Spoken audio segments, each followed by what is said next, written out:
Interview से पहले ज़रूर थोड़ा स्ट्रेस एंजाइटी रहता है। परसों काफ़ी स्ट्रेस हो रहा था कि क्या होगा, कैसा रहेगा। कल शाम तक थोड़ा मैं रिलैक्स हो गया था कि चल इकोनॉमी के लिए मैंने मृणाल सर की वीडियोस के खुद नोट्स बनाए थे।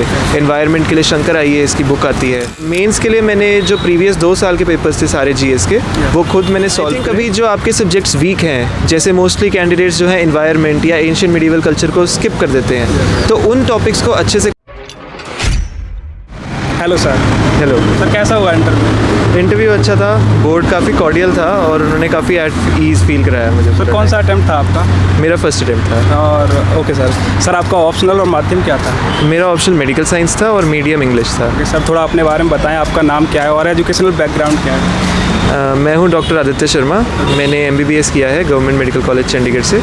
तो बस उसके इमीडिएटली बाद अभी मैंने फर्स्ट अटेम्प्ट दे दिया था। सर, बात करें इंटरव्यू रूम की, तो कैसा माहौल था और बोर्ड कौन सा था? मेरा बोर्ड था ऑनरेबल सत्यवती मैम का। और वहाँ पे घुसते ही बाहर पहले वेट करवाया हमें थोड़ा 10 मिनट्स मेरे इंटरव्यू से पहले। अंदर वेटिंग रूम में मेरे साथ कैंडिडेट्स थे, उनके साथ बातचीत करके काफ़ी अच्छा लगा। सब सिमिलर सिचुएशन में ही थे। तो अंदर घुसते ही पहले बोर्ड काफ़ी सारे कॉर्डियल थे, हंस रहे थे देख के। फिर उन्होंने बैठ के पूछा कि आर यू फाइन, कैसा लग रहा है। मेरा डैफ अच्छे से रीड किया उन्होंने और सब ने काफ़ी अच्छे से होलिस्टिक क्वेश्चन पूछे मेरे से। सर, थोड़ा क्वेश्चन बता पाएँ, कौन कौन से क्वेश्चन पूछे गए और किस टाइप के क्वेश्चन पूछे गए? ओवरऑल इंटरव्यू मेरे डैफ से था, मेरी हॉबीज़ से था, मेरे स्टेट से था, मेरा मेडिसिन से था काफ़ी इंटरव्यू। तो कुछ उन्होंने सिचुएशंस दिए, जैसे कि आप DM लगे हो किसी डिस्ट्रिक्ट के पंजाब में और आपको हम एक प्रोजेक्ट के लिए पैसे दिए हैं, तो आप या रोड कंस्ट्रक्ट करवा सकते हैं या आप स्कूल बनवाएंगे या आप एक हॉस्पिटल बनवाएंगे, तो आप तीनों में से क्या करेंगे। ऐसे सिचुएशन बेस्ड क्वेश्चंस थे। उसके अलावा उन्होंने पूछा इंडो पाकिस्तान रिलेशंस के बारे में थोड़ा, बाकी कोविड पैंडमिक में इंडिया का कैसा रोल रहा है। और उन्होंने काफ़ी मेरे रिस्ट वॉचेस, मेरी हॉबी थी, उससे पूछा। बास्केटबॉल के बारे में क्वेश्चंस पूछे। तो ओवरऑल ऐसे ही क्वेश्चंस थे। सर, आप फर्स्ट अटेम्प्ट में ही इंटरव्यू तक आए, तो हम जान पाएँ आपकी स्ट्रेटजी क्या थी, प्रीलिम्स और मेंस के लिए क्या स्ट्रेटजी थी, क्या रिसोर्सेज रहे, कैसे तैयारी की आपने? मेजर फोकस मैंने हमेशा स्टैटिक सब्जेक्ट्स पे रखा है कि जैसे अगर पॉलिटी है लक्ष्मीकांत की, उसको अच्छे से पढ़ लिया मैंने 5-6 बार। स्पेक्ट्रम है मॉडर्न हिस्ट्री की। एंशिएंट मिडिवल के लिए हमारी ओल्ड NCERTs हैं, उनके मैंने खुद हाथ से नोट्स बनाए थे। इकोनॉमी के लिए मैंने मृणाल सर की वीडियोस के खुद नोट्स बनाए थे। एनवायरनमेंट के लिए शंकर IAS की बुक आती है। और कल्चर के लिए मैंने नितिन सिंघानिया सर के हैंड रिटन नोट्स पढ़े थे। तो इन्हीं नोट्स को मैंने मल्टीपल बार रिवाइज़ करा था, जिससे कि मुझे कॉन्फिडेंस था कि स्टैटिक पोर्शन मेरा गलत नहीं होगा ज़्यादा। करंट अफेयर्स के लिए मैंने विजन के जो मंथली बुकलेट्स हैं वो की थी और जो PT 365 थी वो करी थी।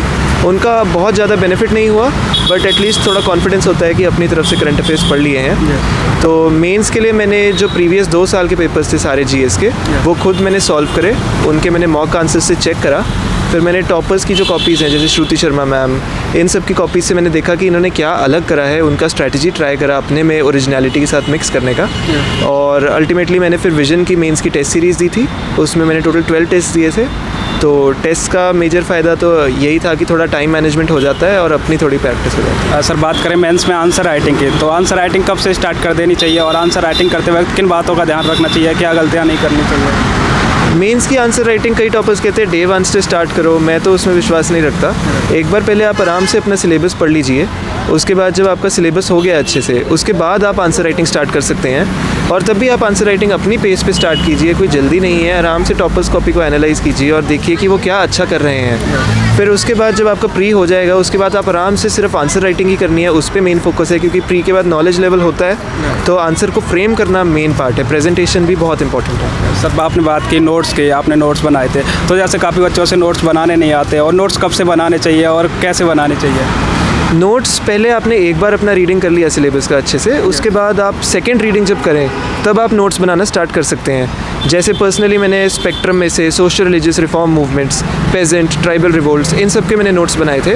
तो वो आप प्रीवियस ईयर्स जब एनालाइज करेंगे क्वेश्चंस प्रीलिम्स के और मेंस के, तो आपको पता चलेगा UPSC कौन से टॉपिक्स में से ज़्यादा क्वेश्चंस पूछता है। तो आप जब सेकंड रीडिंग में आएंगे तो आपको पता चलेगा ये वाला मुझे याद नहीं हो रहा था और ये इंपॉर्टेंट भी है, तो उसके नोट्स बनाना फ़ायदेमंद है उस टाइम। सर, आपका ऑप्शनल मेडिसिन साइंस था, तो इसके क्या रिसोर्स रहे, कैसे तैयारी की आपने ऑप्शनल के लिए? मुझे लगता है जो भी MBBS कर रहे हैं उनको ही मेडिकल साइंस लेना चाहिए। और मेडिकल साइंस के जो रिसोर्सेज हैं, जो भी हम बुक्स अपनी ग्रेजुएशन में पढ़ते हैं, एनाटॉमी के लिए BD चरसिया, बायोकेमिस्ट्री के लिए सत्यनारायण, वो सारे आपके बिल्कुल सेम रहती हैं बुक्स। तो उन्हीं को बस फॉलो करना है और थोड़ा प्रीवियस ईयर को एनालाइज करें, क्योंकि प्रीवियस ईयर्स का काफ़ी रोल रहता है इसमें। सर, जैसे काफ़ी बच्चे शुरुआत कर रहे हैं UPSC के, इस फील्ड में आना चाहते हैं, वो शुरुआत में किन बातों का ध्यान रखें, क्या गलतियाँ नहीं करें शुरुआत करते वक्त?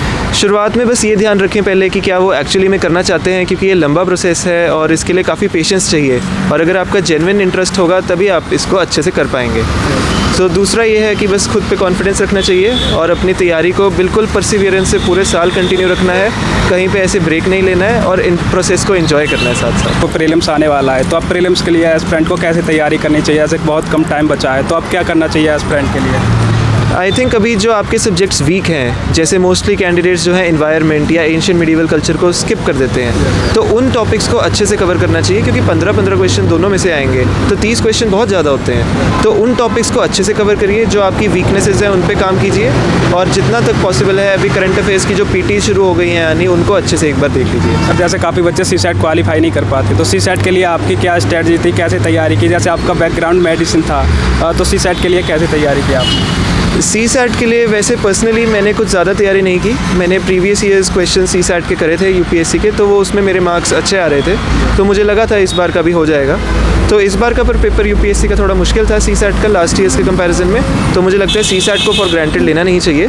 तो मैंने पर्सनली तो नहीं फॉलो किया, बट मेरे को कुछ सीनियर्स ने रिकमेंड किया था कि एक यूट्यूब चैनल है सीसैट मंत्रा करके, उस पर अगर कर सकते हैं तो वो बेटर है। सर आपका पहला इंटरव्यू था, तो बात करें इंटरव्यू देने से पहले क्या फीलिंग्स थी आपकी, क्या सोच रहे थे वैसा इंटरव्यू हुआ आपका? इंटरव्यू से पहले ज़रूर थोड़ा स्ट्रेस एंजाइटी रहता है। परसों काफ़ी स्ट्रेस हो रहा था कि क्या होगा, कैसा रहेगा। कल शाम तक थोड़ा मैं रिलैक्स हो गया था कि चलो अब जो है कल अच्छे से करेंगे उसको। तो इंटरव्यू रूम में बट जाते ही वो सारा स्ट्रेस गायब हो गया था। उनके मुस्कुराते हुए चेहरे देख के खुद भी थोड़ी खुशी रहती है, तो फिर उनको देख के कंफर्टेबल सा लग रहा था, ऐसा लग रहा था मैं बातें ही कर रहा हूँ लोगों से। तो काफ़ी अच्छा प्लेजेंट एक्सपीरियंस रहा है। सर बात करें आपकी ऑल ओवर जर्नी की, तो कैसी रही, किन किन समस्याओं का सामना करना पड़ा आपको? मेजर इशू तो ये था कि जैसे मैं चंडीगढ़ रहता हूँ, तो दिल्ली में मेन हब है हमारा राजेंद्र नगर में सारा, तो जो मटेरियल वगैरह है वो उसकी अवेलेबिलिटी थोड़ा इशू है।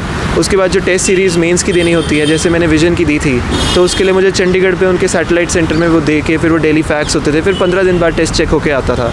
तो ये कुछ दिक्कतें थी, बट मुझे लगता है जो कैंडिडेट्स दूर भी रहते हैं उनके लिए भी ज़्यादा नुकसान नहीं है, क्योंकि आजकल सब कुछ ऑनलाइन अवेलेबल है। बस उसमें थोड़ा कॉन्सेंट्रेशन और विल चाहिए होता है ऑनलाइन पढ़ने के लिए। अगर वो आप मेंटेन कर सकते हैं तो डिस्टेंस की कोई बात नहीं रहती है। सर जैसे एक क्वेश्चन यह भी रहता है, करंट अफेयर्स कब तक की पढ़नी चाहिए, कितने पुरानी पढ़नी चाहिए, कितने महीने की पढ़नी चाहिए? करंट अफेयर्स मुझे लगता है कि आपने जब से तैयारी शुरू कर दी उस दिन से आप थोड़ा थोड़ा जो मंथली करंट अफेयर्स हैं, जैसे इकोनॉमी या एनवायरनमेंट के, वो देख लीजिए, क्योंकि अगर आपका पेपर अगले साल भी है या उसके अगले साल भी है, तब तक आज के करंट अफेयर्स कल का स्टैटिक बन जाएंगे। तो आप करंट अफेयर्स जितना आपको लगता है पॉसिबल वो फॉलो कीजिए, बट एक साल का जो आपका है अप्रैल से लेके अगले साल के अप्रैल जून तक जब भी एग्ज़ाम है, वो तो अच्छे से कर लेनी चाहिए। सर मेरा एक लास्ट क्वेश्चन, जैसे हमने जितने भी इंटरव्यू अभी तक शूट किए हैं, सभी एस्पिरेंट कहते हैं सोर्स को लिमिटेड रखो, लेकिन जैसे बच्चे एस्पिरेंट मतलब तैयारी करने आते हैं, मुखर्जी नगर हुआ, करोल बाग हुआ, तो वो मार्केट में नोट्स वगैरह देखते हैं, मतलब मटेरियल देखते हैं, सोर्स देखते हैं, तो एकदम खरीदने लग जाते हैं। तो वो सोर्स को लिमिटेड कैसे रख सकते हैं? पहले तो सोर्स को लिमिटेड रखना सबसे ज़्यादा ज़रूरी है। आप अपनी एक किताब डिसाइड कर लीजिए, जैसे अगर आपने मॉडर्न हिस्ट्री पढ़ना है या आप स्पेक्ट्रम पढ़ेंगे या बिपिन चंद्र, एक बार आपने वो बुक उठा ली, वही बुक पढ़नी है। लक्ष्मीकांत के लिए सिर्फ स्पेक्ट्रम पढ़नी है, मृणाल के लिए सिर्फ इकोनॉमी के लिए सिर्फ मृणाल। और अगर आपको इसके बाद भी लगता है कि यार क्वेश्चन अभी भी बाहर से आ रहे हैं, मॉक टेस्ट में नहीं निकल रहे हैं, तो उन मॉक टेस्ट के आंसर्स को अपने नोट्स में ऐड कर लीजिए।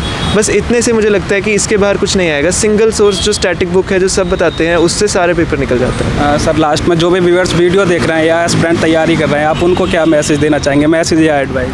मैं बस ये बोलूँगा कि अपने आप पे आप कॉन्फिडेंस रखिए।